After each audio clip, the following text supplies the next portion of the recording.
বিসমিল্লাহির রহমানির রাহিম। সবাইকে রমজানের শুভেচ্ছা।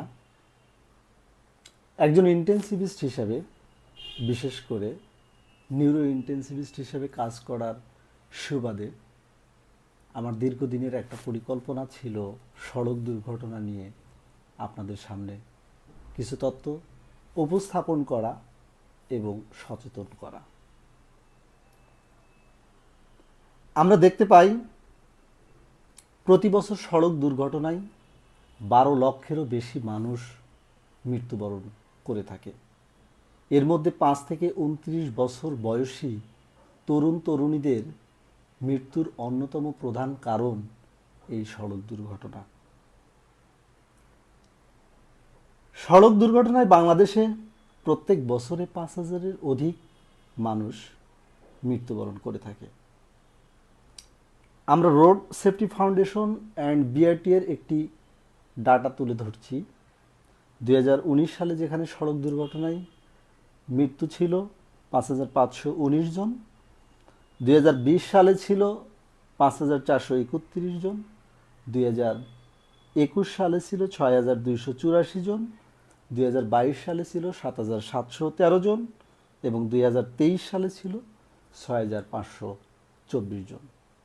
ঈদের সময়গুলোতে সড়ক দুর্ঘটনায় মানুষ বেশি মারা যায়, কারণ এই সময় রাস্তায় যানবাহনের অতিরিক্ত চাপ, অদক্ষ চালক দ্বারা গাড়ি পরিচালনা করা সড়ক দুর্ঘটনার অন্যতম কারণ।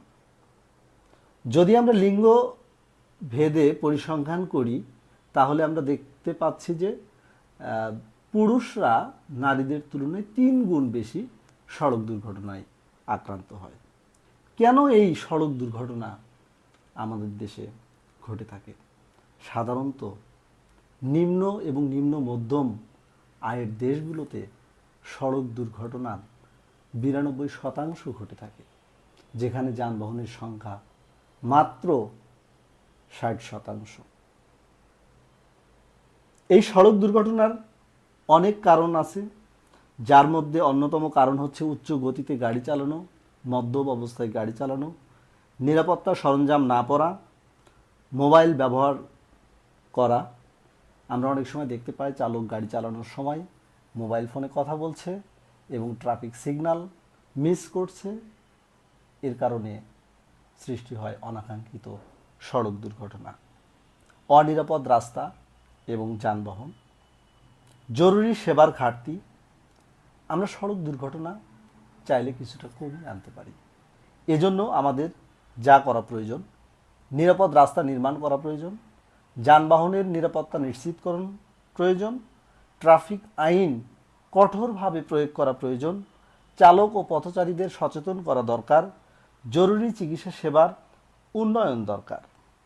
সড়ক নিরাপত্তা শুধু সরকারের একার দায়িত্ব নয়, এটি আমাদের সকলের দায়িত্ব। নিরাপদে গাড়ি চালান, নিয়ম মেনে চলুন এবং জীবন বাঁচান। মনে রাখবেন, দেরিতে ঘরে ফেরা একেবারেই না ফেরার চেয়ে অনেক অনেক ভালো। আসুন আমরা সবাই মিলে সড়ক দুর্ঘটনা প্রতিরোধে সচেতনতা গড়ে তুলি এবং ট্রাফিক আইন মেনে চলি। ইনশাল্লাহ আমরা সড়ক দুর্ঘটনা অনেকটা কমিয়ে আনতে পারব।